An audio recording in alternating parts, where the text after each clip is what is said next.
Good evening. So, I got a notification that I need to replace the tracker inside this rig. And in order for me to do that, I have to basically tear the whole thing apart to get to that point. So, I figured if anybody's interested, I'm going to go through this thing in some detail. Now, if you're interested in that, the video is going to be kind of long. If not, I understand there's other stuff to watch. So, this is the version 10 litter buggy. This is the largest of the litter buggies that is, well, has yet to be made, probably will ever be made. It weighs 42 pounds empty. The chassis, the base RC, is a heavily modified Traxxas X-Max.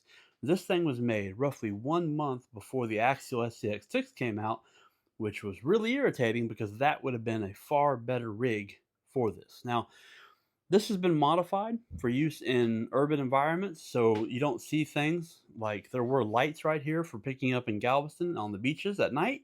So you just don't have stuff like that. If you'd like to see those videos, go to my YouTube and look for videos like September 2023, and you will see this thing running at night. It looks super cool. But let's get into it. So obviously the first thing on this is that it has a Milwaukee Packout plate on the top. This is just a Packout storage box. We had trash bags, bandages, that kind of stuff inside there. And it runs off I should say one.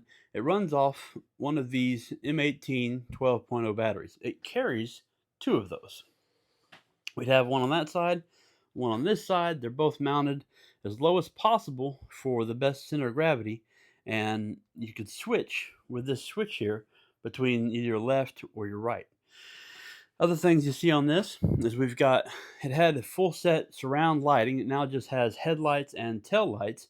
And the big thing that it has on there is the rear steer assembly. Now, something to be noted on this. While this rear steer assembly, the files are available online, in order to really use this, you have to prevent a lot of the suspension travel that you normally see on an X-Max.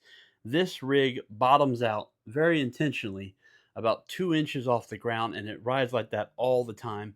And if you don't bottom it out, then the rear steer, the wheels are always pointed inwards or outwards. They don't sit quite right unless it's sitting in the right position. But let me show you the four-wheel steering here. We turn it on. This is probably one of the few, well, there's 3 of these rigs in the US, but it's one of the few X-Maxes you'll probably ever see that has four-wheel steering.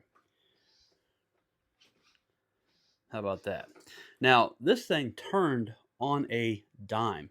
It had a turning radius of around 4 to 5 feet, and yeah, it worked awesome. You can see the rear steer back here. Used to ride on ball bearings, but the updated design uses a high wear plastic inside there, and yeah, works like an absolute champ. Anyway, so if you're interested in this, let's get it all pulled apart. Okay, so the Packout plate, part of the reason that we have that box mount on here is for rigidity. You can see the Packout plate is bent. They are really not designed for that, so they're kind of bent right there. We're just mounting it with 2 simple screws. We have custom mounts underneath it, and because all of the power systems tie onto it, then we had to run all the wires right through here, and more importantly, the wires going to the car had to be plugged in on the side of the rig right here. We pull the Packout plate off. You can get a good look at what all we have right here. Our main grounding distribution block, 2 power, big switches, and then there was some other stuff tied into here as well. So this thing worked for a long time and still works pretty good. It's just not the primary rig to use up here. This piece right here was the primary shield for keeping sand and salt water from getting down on all the electronics that are inside there. That's really the only function for it. We have an XT60, XT30 connector here. And then initially, when this thing was actually in use, it had a large bumper on it because we would destroy sandcastles. And you can see inside here, it has a shielding component to keep that sand from going into the ESC and whatnot that's underneath that shield. The mounts for the Packout are just these little pieces right here. They're made from PLA Pro Super, I believe, and they have reinforcing screws that go almost all the way to the middle. They're almost touching inside there. Those lasted several years without ever needing to be replaced, and getting the dimensions on that was kind of a pain in the ass. I wish more companies would be more, forward on helping people design stuff like this. So inside the shield here, nothing too fancy. It's just coated with I think that's leak seal coating for vibration and to help it maintain its structure while it's doing what it's doing. Stuff breaks. And then we have all the internal components. Now right here you see the meat and potatoes of it. You can see the shield here that had the ventilation on the side so that air could flow through here. We have a large Mamba.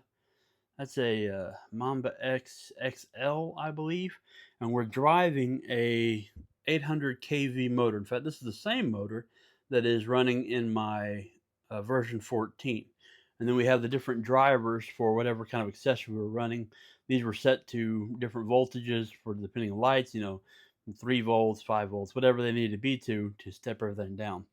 And on the back, we have our gearbox. Inside there, we are running I believe this one is running a 14 tooth pinion. And then all the gearing and all that is pretty well stock across it. Nothing too fancy about that. ESC is in the middle, and it's all pretty well stock after that. But there she is, guys.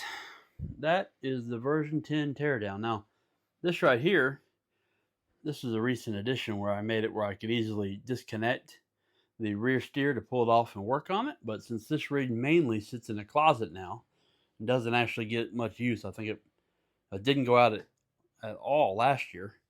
Try to get out some this year. Just kind of just sits there, which is almost a damn shame because it's a lot of fun and turns like a champ. But if you're not careful, you can very, very much hurt somebody.